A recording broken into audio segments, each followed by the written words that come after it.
40 minutos, quase 40 minutos, Jornal da Câmara começando. De antemão, quero pedir desculpas para vocês que estavam acompanhando a programação da TV Câmara. A gente interrompeu o Câmara Cultura, que vai voltar a ser exibido ainda na programação da TV no dia de hoje. Foi puramente por uma falha técnica e de planejamento aqui da TV Câmara, já que a gente está seguindo novos horários devido ao horário eleitoral gratuito. No Jornal da Câmara de hoje, Guilherme Molan já está aqui, a gente vai falar do racionamento que começa hoje, né, Guilherme? Começa hoje. Começa hoje. A gente também tem a notícia da Giovana, que vai assumir a Secretaria da Cultura, e mais algumas notícias da cidade, tudo isso a partir de agora no Jornal da Câmara.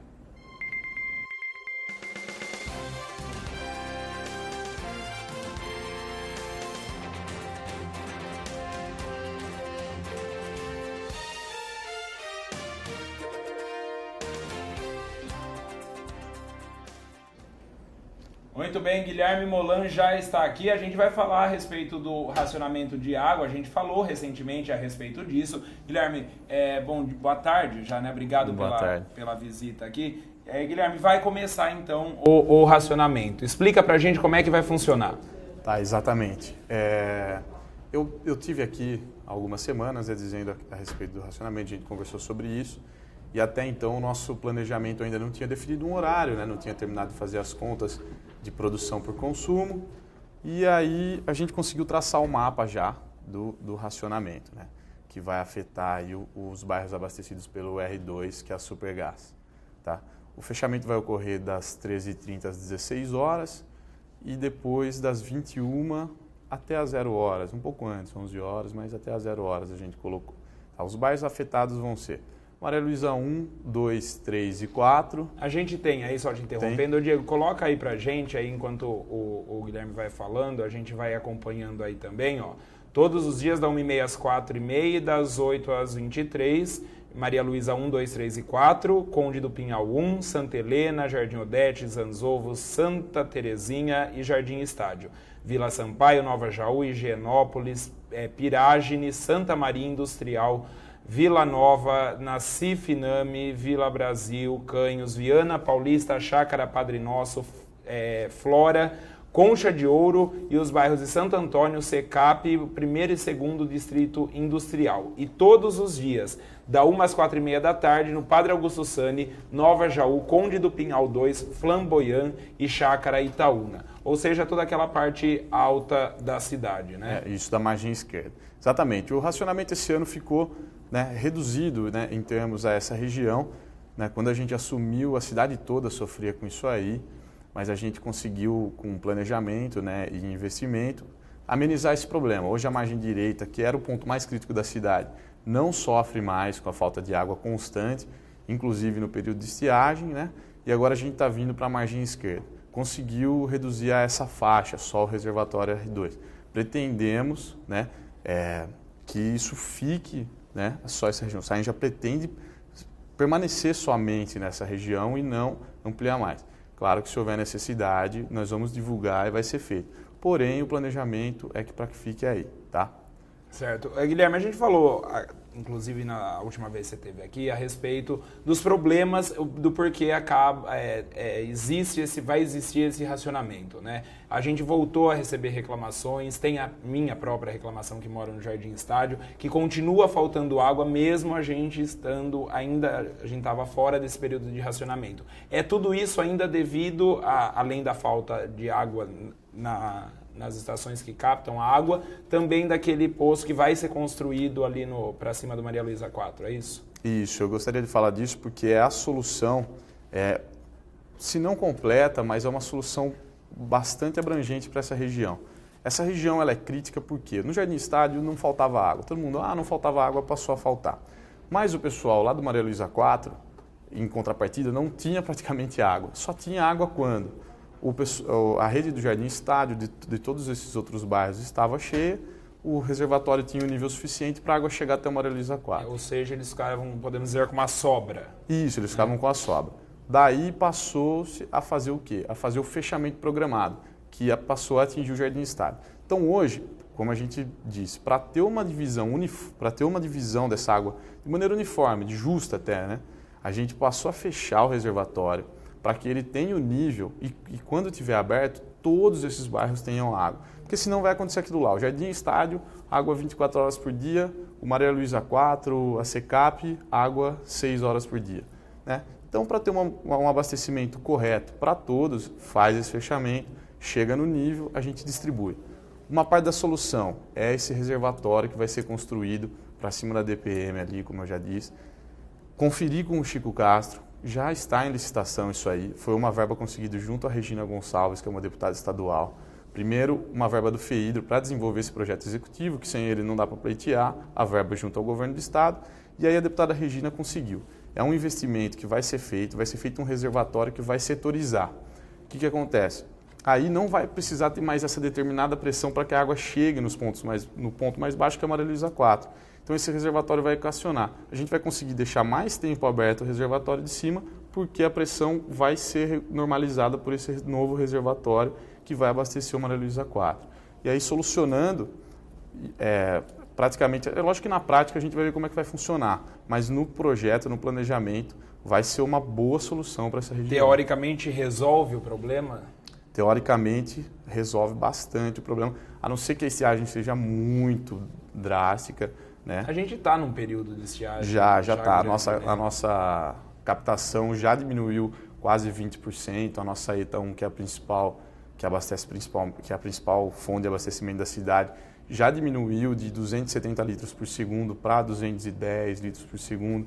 Então há uma diminuição, há um aumento no consumo, por isso que a gente pede para o pessoal economizar, tá? Para que sobre água a gente consiga ter essa determinada pressão para mandar, né?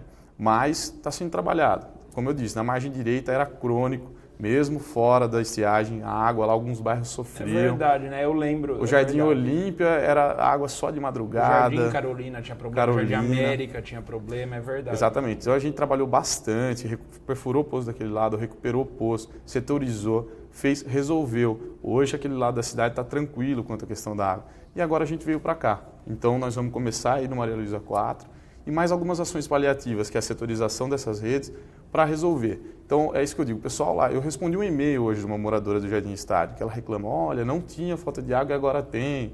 Qual é a solução? Eu falei, olha, isso está acontecendo, não é porque diminuiu a oferta de água, não, mas é para ter uma distribuição mais justa. Né? Simplesmente eu não posso deixar aberto 24 horas por dia água para você e o pessoal do Maria Luísa fica Deus dará. Não dá para fazer isso, né?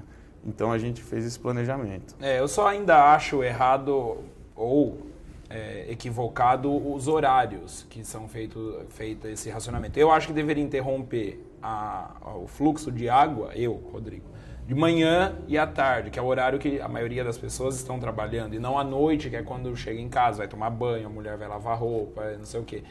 Mas existe, então, essa necessidade. Isso, Eu, Guilherme Molan, também não gostaria que fosse interrompido esse horário, porque é duro. A gente sabe que por mais compreensão que você peça, a pessoa abriu a torneira, não tem água, a paciência vai embora, não adianta. Mas o nosso departamento de planejamento, que é dotado de profissionais mais do que capacitados para fazer isso. Tem um engenheiro, desde o engenheiro sanitarista, engenheiro civil, eles fizeram todos os cálculos e realmente o consumo hora com a produção hora não é compatível, não dá para deixar aberto esses horários. Eu também gostaria que ficasse fechado durante a madrugada para não ter problema, mas não dá. Então a gente conta, porque a população compreenda mesmo, porque a gente está procurando fazer a coisa mais justa, mais próxima possível. Compreender e colaborar, né? Exatamente. Afinal de contas, né? Quanto mais economia tiver, mais água vai ter à disposição. Ô Guilherme, no sábado, eu estava lá na Expo gravando algumas entrevistas e o Alcides Bernardi, que é provedor da Santa Casa, parou a gente lá para dar uma sugestão do que poderia, na visão dele, ser feito em relação ao racionamento. A gente vai ver agora, eu peço que você acompanhe com a gente.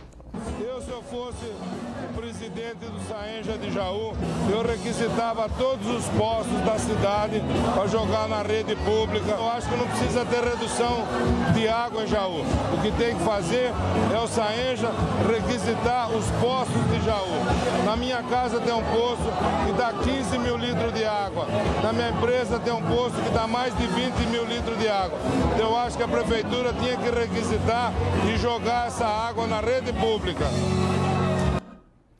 Guilherme, existe a possibilidade de se fazer isso? Boni, Isso aí é lógico que demanda... A ideia é bonita. A ideia é muito... É lógico que demanda estudo, né? Eu não posso falar de cara para você, não dá para fazer. Mas o que acontece? Geralmente, a gente já chegou a estudar vários postos. Vou citar um exemplo para você. Você pega a antiga Primor, né? Que está fechada, e lá tem um posto também que todo mundo, nossa, lá produz 20 mil litros por hora, é uma maravilha o poço. Tá, é um poço artesiano que você consegue puxar realmente a capacidade que disseram durante um período de 4 horas. Se eu estender essa sucção para 20 horas, começa a virar areia, Então, não dá para falar de bate-pronto. Teoricamente... E outra coisa, precisaria de dinheiro também, né? Porque para trazer, como é que você vai ligar, por exemplo, um poço artesiano, seja aqui na cidade, a rede de captação de água do Saenja, né? Não tem... Isso, para interligar todos esses postos aí, talvez o custo seria maior que uma perfuração do novo poço. Tem uma diferença muito grande entre esses poços artesianos do profundo. Hoje você vê o poço do Jardim Nova Jaú, que é o que abastece aquela região do Jardim Nova Jaú, ele tem 475 metros de profundidade, é revestido. É um poço que ele produz água 24 horas por dia. Então, ele não dá para comparar um poço profundo com um poço artesiano. É lógico, muitas empresas têm os poços, que isso aí garante a água suficiente para ela produzir. Mas aquilo que eu digo, ele faz a extração durante 4 horas, 3 horas, tem o volume de água necessário, mas esse poço trabalhando 20 horas, que precisa ter uma outorga, será que vai produzir esse mesmo volume de água? Será que realmente... Eu conheço engenheiros que dizem, né... precisava explicar um pouco melhor para os pessoal, para eles pararem de falar. Para uso, ele tem um bom volume de água, mas é para o uso que, no caso, a empresa, ou a casa, a chácara, o condomínio necessitam, não que vai colaborar com uma cidade toda. Um outro exemplo é o poço que tinha na companhia jauense, ainda o vereador Zanato falou muito a respeito disso aqui. A gente foi atrás, foi procurar, mas você vê, lá já é um poço maior, né, que realmente tem uma capacidade de produção boa, mas ele estava com problema de contaminação, né? E, além disso, o investimento que seria feito lá para lançar essa água na rede ficaria praticamente no mesmo valor que se a gente perfurasse um poço novo com uma capacidade de produção maior que aquela. Então, nem sempre é viável, nem sempre dá para fazer. É lógico que todo mundo tem uma solução, todo mundo tem... É válido, a gente escuta isso aí, eu levo para o meu departamento de planejamento, ele pode analisar. Agora, se for viável, a gente faz. Se não, que é o que é o mais provável, não vai fazer. Tá certo, então, Guilherme. Muito obrigado pela sua visita aqui e lembrar você de casa mais uma vez, né? Faça a sua parte, já que é inevitável, vamos todo mundo colaborar, não é isso? Isso. Fazer a sua parte. Tem data para terminar? Olha, a gente está esperando aí que no meio de outubro, né? Quando volta a chover bastante, tá? Vá terminar. A gente vai tentar amenizar isso aí. Nós estamos fazendo um mutirão lá no Maria Luísa 4, Maria Luísa 1, 2, procurando vazamentos, procurando qualquer tipo de interrupção na rede que possa também estar prejudicando essa distribuição, esse nível do reservatório. Nós estamos trabalhando em cima. Tem um pessoal lá que está fazendo a sonda, tá? Para ver se consegue amenizar isso. Mas é só realmente quando aumentar o fluxo de água dos córregos que a gente capta a água, que vai ser lá para o meio de outubro, segunda quinzena de outubro. Não tem jeito. Tá certo então, Guilherme. Muito obrigado. A gente vai falar rapidinho da Expo Jaú, que eu estou devendo para vocês uma série de matérias desde segunda-feira. A gente vai ver o Rogério, que é da Rádio Energia, falando pela Banauá, analisando o resultado da festa. Olha, eu acho que Jaú ganhou com a Expo desse ano. E o público compareceu, o público aceitou essa aposta da Expo e eu acho que deu super certo, acho que foi super elogiado também. Teve algumas críticas, é claro, mas sempre quando você faz uma portaria fechada como a organização da Expo fez, acontece isso. Do nosso lado, aqui na Barraca Banauá, todas as noites a gente fez uma festa bem bacana pro pessoal. Eu acho que foi positiva, assim, a Expo esse ano. Pro ano que vem, só acertar o que não funcionou muito bem e trazer mais novidades. Exatamente. Eu acho que ainda precisa acertar muita coisa. Acho que muita coisa, assim, precisa ser acertado com a Expo, aqui a Banauá também, mas eu acho que o saldo foi positivo, né? Mas, é claro, sempre tem algumas coisinhas que tem que ser resolvidas. Muito bem, esse é o Márcio Rogério Olmedo, da Rádio Energia, e representante da Banauá, que é aquela área separada, anexa ali a arena da Expo Jaú, onde aconteceram os shows. E agora sim, vamos falar da Giovana Ressinetti, que é a nova secretária de Cultura da cidade. A gente tem aí algumas fotos dela do Facebook, tá aí, cantora, né, bem ligada a algumas artes, ao balé e tudo mais. Hoje, 3 horas da tarde, ela vai ser empossada oficialmente aqui na Prefeitura Municipal, juntamente ao prefeito. Aí algumas fotos da carreira da Giovana Ressinetti, a nova secretária da Cultura da cidade, que vai ter bastante trabalho pela frente, né, para manter, pelo menos tentar manter o que a Jaci veio fazendo durante esse tempo em que esteve à frente, revolucionando a cultura aqui da cidade. Vamos ver rapidinho aqui, ó, o governo agora vai inserir classificação indicativa nos aplicativos e celulares, nos jogos e aplicativos para celular. Até isso, vamos ver. Este é o trabalho de Bruno. É pelas mãos dele que passam muitos jogos eletrônicos comercializados no país. O mesmo acontece com essas outras pessoas, que assistem filmes e séries antes de chegarem nas casas dos brasileiros. Todos eles trabalham num departamento do Ministério da Justiça responsável pela classificação indicativa dos produtos exibidos e comercializados no país. O trabalho exige muita atenção, já que cenas de sexo, drogas e violência, por exemplo, são critérios importantes na hora de definir a classificação indicativa do produto. A cada dia são muitas as novidades que surgem no mercado. E preocupado em garantir a proteção a crianças e adolescentes, o Ministério da Justiça publicou recentemente 2 portarias. Uma para TVs por assinatura, para dar mais rigor na exibição das normas de classificação indicativa. E uma outra portaria para jogos eletrônicos e aplicativos vendidos ou baixados gratuitamente pela internet. Esses produtos agora deverão informar sobre a faixa etária. Hoje, a maior parte dos jogos está transitando para uma venda virtual, né? As lojas virtuais, os jogos vendidos sob mídia virtual, né? E isso exigia que a norma se adaptasse, ou seja, que a política pública da classificação indicativa atendesse a esses novos tempos, né? A preocupação do Ministério da Justiça é a proteção de crianças e adolescentes. A classificação indicativa, como o próprio nome diz, é um alerta para os pais, já que são eles que em casa vão poder decidir o que o filho pode assistir ou jogar. Ricardo e o filho Luca jogam videogame juntos. Eles sempre baixam novos jogos, mas antes disso, a conversa é garantida. A gente conversa muito, nada é comprado por ele ou por mim sem conversar antes. Normalmente a gente procura buscar um jogo que seja do agrado dos dois, né? E quando tem alguma restrição de idade, eu procuro dar uma olhada no jogo antes, ver do que se trata, como que é. Hoje em dia você pode jogar o demo, por exemplo, antes de fazer uma compra, né? E aí a gente escolhe juntos o que jogar. Com um diálogo dentro de casa, pai e filho saem ganhando. Aproveitam os games e a companhia. A gente usa esse tempo para se divertir mais, nós dois, que raramente é difícil de acontecer. Na rotina do dia a dia, são raros momentos que a gente pode conviver com o filho.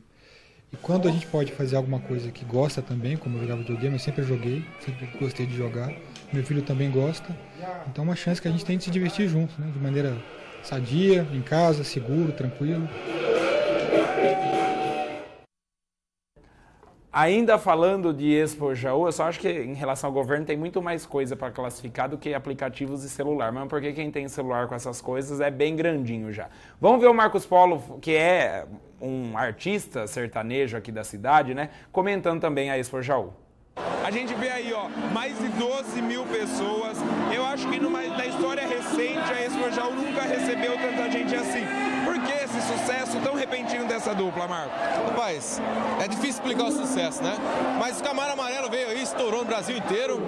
E a resposta, o feedback do sucesso tá aí, né, meu? Inclusive a Expo tá de parabéns, cara. Recorde de público, 12 mil pessoas. O maior dia, o mais legal de todos, com certeza hoje, mano. Tá aí o Marcos Polo. Aliás, agradecer novamente o pessoal da TV local de Jaú Mais, o Kaique lá de Jaú na Balada. E falando em Marcos Polo, estarei lá no programa dele hoje à noite. Ele me convidou para participar lá. Ele vai fazer uma mesa redonda discutindo a Expo Jaú, o Bala vai estar lá, o Bia vai estar lá, a gente vai analisar as atrações, os erros e os acertos da feira, né? E ele me convidou, Carlinhos, antes que você faça essa cara, porque eu fui todos os dias da Expo, fui lá acompanhar a Expo Jaú, shows da Expo Jaú. Não vou cantar, não, Carlinhos. Isso ainda não. Estarei lá hoje. Lembrando a vocês, a gente está transmitindo horário eleitoral, por isso essa diferença do horário da entrada do jornal. Ontem estrearam os vereadores, né? Vocês analisaram, alguns riram, outros gostaram. E hoje a gente vai mostrar para vocês também a propaganda que vai apresentar os candidatos a prefeito da cidade. Aliás, a gente vai ver isso a partir de agora. Tchau, pessoal, até amanhã.